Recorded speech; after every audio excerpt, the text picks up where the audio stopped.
Shalom, shalom, bien-aimés parents. J'espère que vous portez bien dans la paix, dans la grâce de notre Seigneur Jésus-Christ. Alors,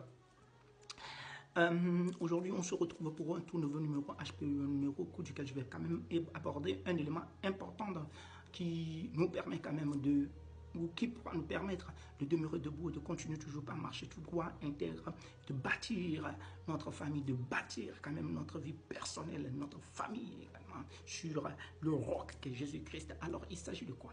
Alors, dans ce monde actuellement où il y a plein de défis chaque jour, nous sommes confrontés à des situations où nous devons quand même soit demeurer debout, rester dans les rangs de Jésus-Christ ou carrément nous écarter.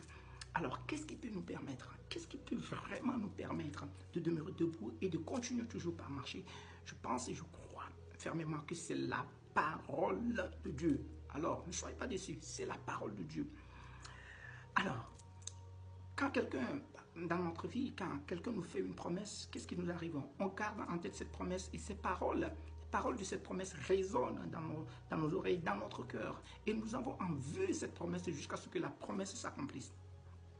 Dans la parole de Dieu, il est dit cela également, que si la promesse tarde, attends-la, elle s'accomplira à coup sûr. Dieu n'est pas un homme pour mentir, comme il le dit dans sa parole. Alors, en tant que père, en tant que mère, il y a une question déjà à se poser. Quelle est la parole que nous avons reçue de Dieu sur laquelle nous avons bâti, que nous pouvons bâtir notre famille ou bâtir encore toute notre famille, notre vie personnelle?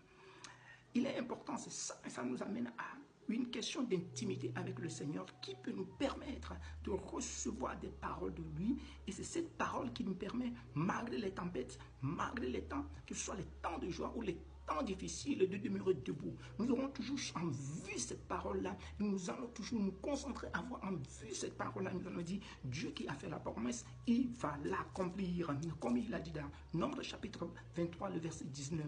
Il n'est pas un fils de l'homme pour se repentir. Ce qu'il a dit, il l'accomplira, il le fera. Alors, il est très important que quand nous ayons d'avoir quand même une parole de Dieu, et en tant que père, surtout, et en tant que mère encore, et c'est cette parole qui va être notre boussole en fait. Peu importe les situations, nous allons dire, le Seigneur nous a dit ceci, le Seigneur m'a dit ceci. Et puisqu'il l'a dit, il va le faire.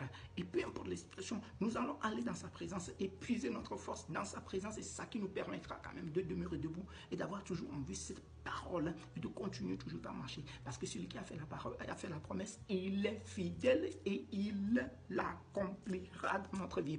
Jésus-Christ est la parole qui faite chair en fait. Donc notre vie doit être bâtie sur Jésus-Christ et la parole dit encore qu'il est le roc sur lequel nous devons bâtir notre maison. Et quand viendra la tempête, quand viendra le vent, quand viendra la vicissitude de la vie, que ce soit les moments de joie, que ce soit les moments de difficulté, notre maison va demeurer ferme, inébranlable. Les situations arrivent dans la vie, mais l'ennemi continue toujours de combattre les familles, et surtout les familles chrétiennes. Alors, très chers parents, nous devons quand même nous appuyer sur la parole de Dieu pour demeurer ferme et inébranlable. Dieu demeure fidèle. Personnellement, ça m'aide beaucoup. Ça m'aide énormément quand je reçois une parole de Dieu, peu importe la situation.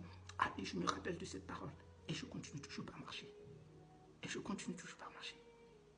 Que le Dieu de notre Seigneur Jésus-Christ vous fortifie, que le Saint-Esprit puisse vous fortifier. C'est possible. Alors, shalom.